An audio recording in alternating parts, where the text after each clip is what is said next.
Adams, j'habite Likasi au quartier Kamatanda. Je suis membre de l'église piscine de Bethesda.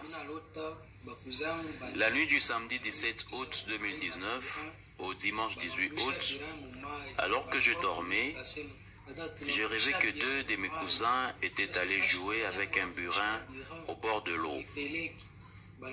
Ils ont fait tomber le burin dans l'eau. Ils sont venus me dire, « Adam, nous avons fait tomber le burin dans l'eau. » Je leur ai dit, « Montre-moi l'endroit où le burin est tombé dans l'eau. Conduisez-moi. » Ils m'ont amené au bord de cette eau. Cette eau était très sale. Lorsque je plongeais mes deux pieds dans l'eau, Eric ramassa le burin et me dit, « Adam, Adam, j'ai retrouvé le burin. » Soudain, j'entendis que l'eau venait avec un flot puissant et se dirigeait vers le lieu où l'on se trouvait. Je les saisis tous deux et je les jetai hors de l'eau. Ils se mirent à courir vers les montagnes et moi aussi je sortis de l'eau et je courais derrière eux vers les montagnes. Lorsque je fus près des montagnes, je voyais que cette grande vague d'eau emportait beaucoup de gens qui pleuraient et même des véhicules, les gens se lamentaient beaucoup.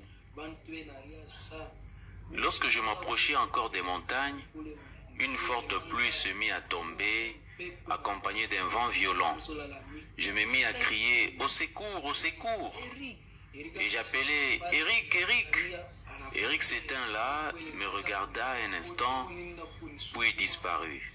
Le vent m'entraînait irrésistiblement moi aussi vers l'eau. Et j'étais sur le point de tomber dans l'eau lorsque je m'efforçais et je résistais juste au bord. C'est alors que j'entendis une voix me disant « Va et dis à mon peuple tout ce que tu as vu. » L'hypocrisie a beaucoup envahi l'église, des sorciers et des pasteurs qui détournent mon peuple pour l'amener en enfer. Leur sort à tous sera comme ce que tu viens de voir. Ces gens en train de pleurer, c'est ainsi qu'ils entreront eux aussi dans cette eau.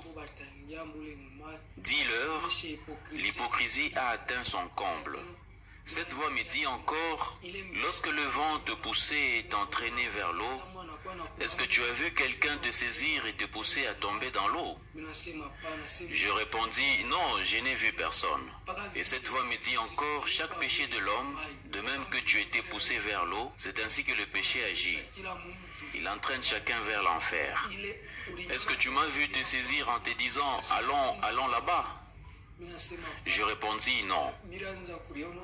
Je me sentais entraîné tout seul par le vent qui m'amenait là. Quand je fus arrivé près de l'endroit, j'ai pleuré très amèrement, de la façon dont je n'ai jamais pleuré dans ma vie ici sur la terre. Cette voix me dit encore, il y a des gens qui, lorsqu'on lui dit, va faire tel ou tel autre travail, ils refusent. Qu'un tel homme se tienne debout et qu'il me dise qui je pourrais envoyer faire mon œuvre s'il refuse lui de l'accomplir. Et les gens continuent à pleurer, je voyais l'eau amener dans son courant beaucoup de gens, de toutes sortes. Je suis incapable d'exprimer le genre de douleur que j'éprouvais lorsque j'étais entraîné vers l'eau.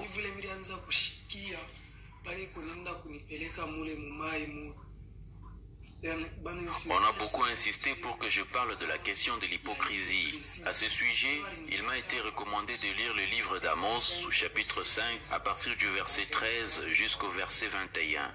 Voilà pourquoi en des temps comme ceci, le sage se tait, car ces temps sont mauvais.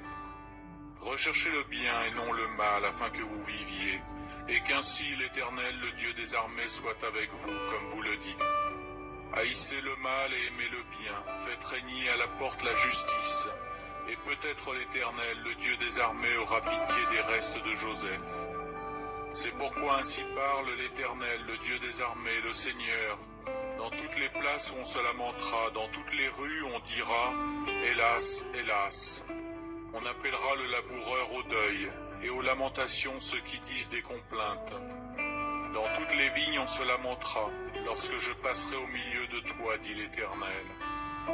Malheur à ceux qui désirent le jour de l'Éternel. Qu'attendez-vous du jour de l'Éternel? Il sera ténèbres et non lumière. Vous serez comme un homme qui fuit devant un lion et que rencontre un ours. Il gagne sa demeure, appuie sa main sur la muraille et que mord un serpent. Le jour de l'Éternel n'est-il pas ténèbres et non lumière? N'est-il pas obscur et sans éclat? Je hais, je méprise vos fêtes, je ne puis sentir vos assemblées. Quand vous me présentez des holocaustes et des offrandes, je n'y prends aucun plaisir. Et ici, on m'a dit encore ceci. Des gens disent, nous verrons Jésus, nous verrons Jésus. Tandis qu'en eux-mêmes, ils ne vivent pas dans la sanctification. Ceux qui verront Jésus, c'est uniquement ceux qui vivent dans la sanctification.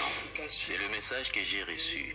Je vous remercie. C'est un avertissement très sérieux pour nous tous. C'est pourquoi que chacun médite sur ce qui va suivre. Je vais vous dire dans quelques minutes comment j'ai reçu ce message. Dans Matthieu 24, la parole nous dit « Veillez donc, puisque vous ne savez quel jour votre Seigneur viendra. C'est pourquoi, vous aussi, tenez-vous prêts car le Fils de l'homme viendra à l'heure où vous n'y penserez pas. » Matthieu 24, 42 et 44. Prière.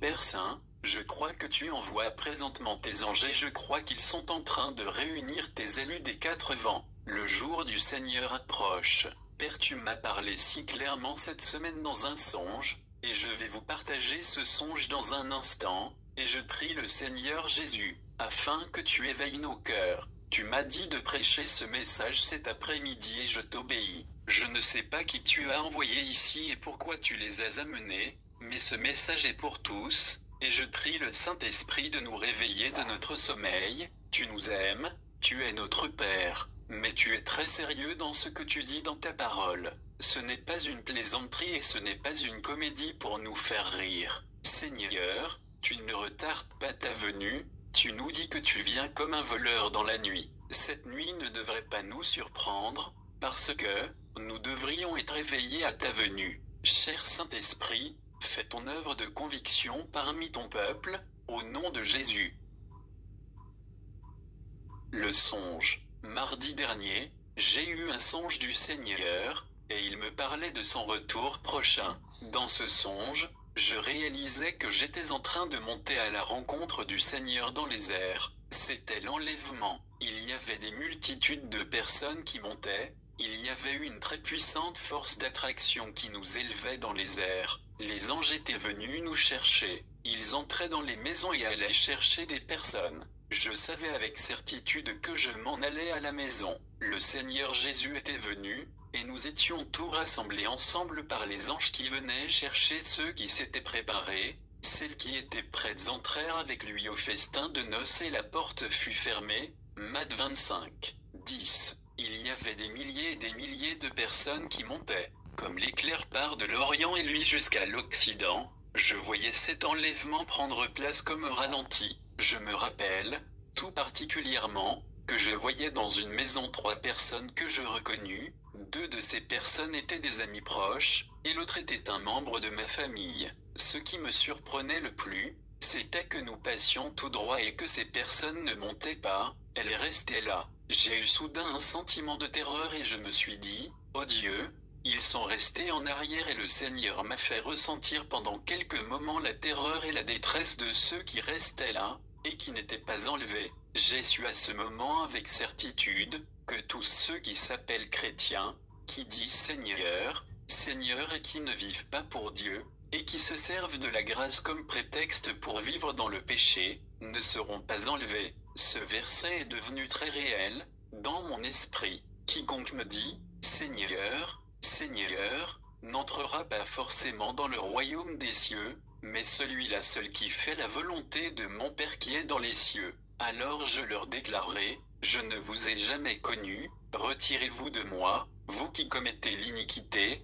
Matthieu 7, 21,23. Même si ces chrétiens semblaient endormis, ils savaient ce qui était en train de prendre place, ils savaient que Jésus était arrivé. Je voyais des mains levées vers le ciel et j'entendais le monde crier pour attirer l'attention afin qu'eux aussi puissent être enlevés. Je m'entendais qui leur criait, « Sortez de ta foule, sortez de la foule », comme s'ils étaient séparés du monde. Ils pourraient être enlevés. Mais nous avons continué à monter et nous sommes passés tout droit. J'ai eu un sentiment, que je n'avais jamais expérimenté de ma vie. Même si j'avais entendu parler du retour de Jésus toute ma vie par mon père et par mon grand-père, cette expérience n'était pas descriptible avec des mots. La Bible nous dit que nous serons changés en un instant, en un clin d'œil, et que ce corps corruptible va revêtir un corps incorruptible, comme le sien. La parole nous dit que nous devons être prêts, car les noces de l'agneau sont venues et son épouse s'est préparée. Apo 19:7. Il vient pour ceux qui l'attendent en vue de leur salut. J'éprouvais le sentiment d'horreur de ceux qui connaissaient l'Évangile, qui ont connu l'amour, la miséricorde et la grâce de Dieu, et qui n'étaient pas prêts, ils ne s'étaient pas préparés. Dans mon songe, je voyais des multitudes de personnes terrifiées qui hurlaient et qui essayaient de sortir de la foule pour être remarquées, mais il était trop tard, nous sommes passés tout droit et ils sont restés. Je savais que je m'en allais au ciel avec le Seigneur, mais ce que j'ai ressenti à propos de mes 2 amis et les membres de ma famille qui étaient restés, c'était une terreur incroyable, une terreur indescriptible. Alors, de 2 hommes qui seront dans un champ, l'un sera pris et l'autre laissé, de 2 femmes qui moudront à la meule, l'une sera prise et l'autre laissée. Veillez donc, puisque vous ne savez quel jour votre Seigneur viendra. Il arrive, Matthieu 24, 40,41 et 42. Je me souviens que je ressentais une sérénité parfaite, et une paix qui n'est pas de ce monde. Il n'y avait pas de crainte. Je voyais des nuages au-dessous, les personnes qui étaient là avaient revêtu leur corps glorieux. On se regardait tous avec stupéfaction et étonnement. Personne ne pouvait parler, cela s'est fait si vite. En un instant, en un clin d'œil, nous étions tous rassemblés des 4 vents, on ressentait cet amour qui est insondable et qui dépasse toute intelligence. Je savais que j'étais à la maison et que la terre n'était plus, ou je ne l'apercevais plus. Satan ne pouvait plus nous toucher, il n'y avait plus de péché, il n'y avait que pureté et sainteté, il n'y avait plus de possibilité de se perdre, je suis éternellement avec lui. Tout était absolument indescriptible, nous avions revêtu nos corps glorieux, et il y avait ce sentiment que toute la parole de Dieu était accomplie. Tout ce en quoi j'avais toujours cru et prêché sur le retour du Seigneur s'était accompli. Ce sentiment de réalité et de vérité que l'on sentait,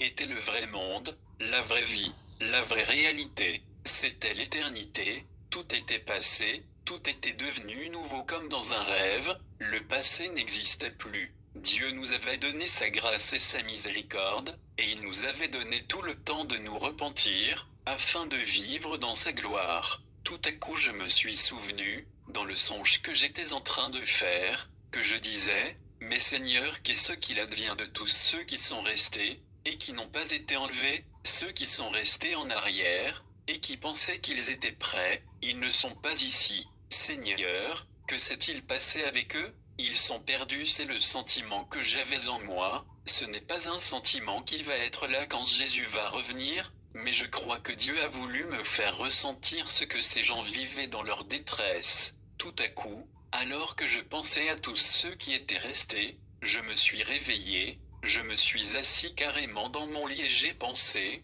ceci est le songe le plus incroyable que j'ai eu dans ma vie.